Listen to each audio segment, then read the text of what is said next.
7 ستمبر 2024 تاریخ ساز یادگار عظیم الشان گولڈن جوبلی ختم نبوت کانفرنس، جس میں انسانوں کا سمندر امڈ آیا۔ ستمبر 1974 کے 50 سال بعد یعنی 7 ستمبر 2024 کو مینار پاکستان پر لاکھوں عشاق ختم نبوت نے جمع ہو کر یوم ختم نبوت کو بڑے تزک و احتشام سے منا کر یہ بات ثابت کر دی کہ قادیانی اور ان کے سہولت کاروں کی ہر سازش کا راستہ روکنے کے لیے مسلمان تیار تھے، تیار ہیں اور تیار رہیں گے۔ مینار پاکستان میں جمع ہونے والا لاکھوں کا مجمع لاہور کی تاریخ کا ایک بڑا اور یادگار ترین اجتماع تھا۔ اس مجمع میں کوئی ایک شخص ایسا نہ تھا جس کو پیسے دے کر یا کسی لالچ میں لایا گیا ہو، فقط دلوں میں اٹھتی عشق رسالت کی چنگاری ہی تھی جو عوام کو جوک در جوک اس کانفرنس میں لے آئی۔ پورے پاکستان سے لوگوں نے انفرادی اور قافلوں کی صورت میں کانفرنس میں شرکت کی۔ عصر کے بعد ہی لاہور کی سڑکوں کا یہ حال تھا کہ مینار پاکستان تا بادشاہی مسجد اور شاہی قلعے کی ذیلی گلیوں میں تل دھرنے کی جگہ نہ تھی۔ اپنی تمام تر وسعتوں کے باوجود یہ ساری جگہ انتہائی کم اور ناکافی ہو گئی۔ مجمع کی کثرت کی وجہ سے باہر کے راستوں پر پھنس جانے والے ہزاروں عشاق نے پہنچنے کے باوجود یہ کانفرنس موبائلز پر لائیو دیکھی۔ مینار پاکستان کا وسیع و عریض گراؤنڈ کھچا کھچ بھرا ہوا تھا، جبکہ لوگوں کی بہت بڑی تعداد اس کے باہر بھی موجود تھی۔ ملحقہ سڑکیں، پارکس، حتیٰ کہ درختوں پر بھی لوگ موجود تھے۔ رات 1 بجے کے قریب جب اختتامی دعا ہوئی تو قافلے بدترین ٹریفک جام میں پھنسے رہے اور اکثریت فجر کے آس پاس نکل سکی۔ بلا شبہ یہ اجتماع لاہور کی تاریخ کے بڑے اجتماعات میں سے ایک تھا۔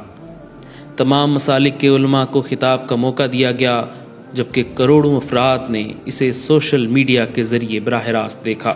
حسب سابق اور حسب توقع نیشنل میڈیا اور پرائیویٹ چینلز نے اس فقید المثال تاریخی کانفرنس کو بالکل بھی اہمیت اور کوریج نہ دی۔ کانفرنس کا باقاعدہ آغاز بعد نماز عصر ہوا۔ ڈرون فوٹیجز میں دیکھا جا سکتا ہے کہ کانفرنس کے آغاز پر ہی پنڈال تقریباً بھر چکا تھا۔ نماز مغرب کا وقفہ ہوا اور لوگوں نے پنڈال میں ہی نماز ادا کی، جس کے بعد مدینہ منورہ سے تشریف لائے ہوئے عالم دین ڈاکٹر احمد علی سراج، انٹرنیشنل ختم نبوت موومنٹ کے امیر مولانا الیاس چنیوٹی اور مولانا قاضی محمد ظہور الحسین اظہر نے خطاب کیا، جبکہ ملک بھر سے آئے مختلف مکاتب فکر کے علماء کے خطبات ہوئے۔ ملک کے معروف نعت خواں مولانا شاہد عمران عارفی نے ختم نبوت پر کلام پڑھ کر لوگوں کے لہو کو گرمایا۔ آپ نے یہ کہہ کر مہر ہی لگا دی، لا نبی آبادی، لا نبی آبادی، لا نبی آبادی، لا نبی آبادی۔ ہر زمانہ سنی لے یہ نوائے ہادی، لا نبی آبادی، لا نبی آبادی۔ جامعہ شرفیہ کے محتمم مولانا فضل الرحیم شرفی نے علالت کے باوجود کانفرنس میں شرکت کی، لیکن وہ گفتگو نہ کر پائے۔ اس موقع پر جامعہ شرفیہ کے استاد مولانا یوسف خان نے ان کا پیغام پڑھ کر سنایا، جس کے بعد مولانا فضل الرحمان کے فرزند مولانا اسد محمود نے خطاب کیا۔ ان کے خطاب کے بعد اہل حدیث مکتبہ فکر سے مولانا ضیاء اللہ شاہ بخاری نے گفتگو کی، جس کے بعد جماعت اسلامی کے مرکزی نائب امیر لیاقت بلوچ نے مجمع سے خطاب کیا، جبکہ اہل حدیث مکتبہ فکر کی نامور شخصیت علامہ ابتسام الہی ظہیر نے ولولہ انگیز خطاب کیا۔ خیبر پختونخوا سے مفتی شہاب الدین پوپلزئی نے خطاب کیا، جس کے بعد جمعیت علماء اسلام کے سیکرٹری جنرل مولانا عبدالغفور حیدری کی گفتگو ہوئی، جبکہ جنرل حمید گل کے صاحبزادے عبداللہ گل اور کراچی سے تشریف لائے بریلوی مکتبہ فکر کے مولانا صاحبزادہ ابو الخیر نے بھی یکے بعد دیگرے مجمع سے خطاب کیا، جس کے بعد مولانا یوسف بن نوری کے صاحبزادے مولانا احمد یوسف بن نوری، مولانا عبد الخبیر آزاد، مولانا قاری حنیف جالندری نے متاثر کن گفتگو کی۔ جمعیت کے سیکرٹری اطلاعات مولانا امجد خان، جبکہ مرکزی جمعیت اہل حدیث کے پروفیسر ساجد میر اور مجلس احرار اسلام کے امیر سید کفیل شاہ بخاری کا خطاب ہوا، جبکہ کراچی سے آئے معروف عالم دین مولانا منظور مینگل نے بھی اس موقع پر خطاب کیا۔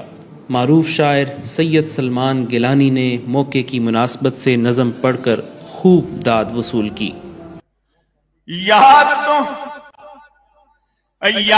تو ہوگی تمہیں 74 کی تحریک، 74 کی تحریک کی تھی قیادت گولڈن پگڑی والے نے، وہاں بھی دیوبندی بریلوی کر دیے ایک، دائی وحدت گولڈن پگڑی والے نے۔ جس کے بعد جمعیت علماء اسلام کشمیر کے امیر مولانا سعید یوسف کا خطاب ہوا، جبکہ آخری خطاب جمعیت علماء اسلام کے امیر مولانا فضل الرحمان نے کیا۔ نبی صلی اللہ علیہ وسلم کے عاشقوں کے سمندر کو دیکھ کر اسلام دشمنوں کی آنکھیں کھل جانی چاہیے۔ گولڈن جبلی ختم نبوت کانفرنس کی کامیابی نے ثابت کر دیا ہے کہ آج بھی مسلمان اپنے آقا و مولا حضرت محمد صلی اللہ علیہ وسلم کی حرمت، عزت و ناموس کے لیے کٹ مرنے کو تیار ہیں، مگر ختم نبوت پر آنچ نہیں آنے دیں گے۔ تاریخ ساز جبلی ختم نبوت کانفرنس کو ہمیشہ تاریخی اہمیت حاصل رہے گی۔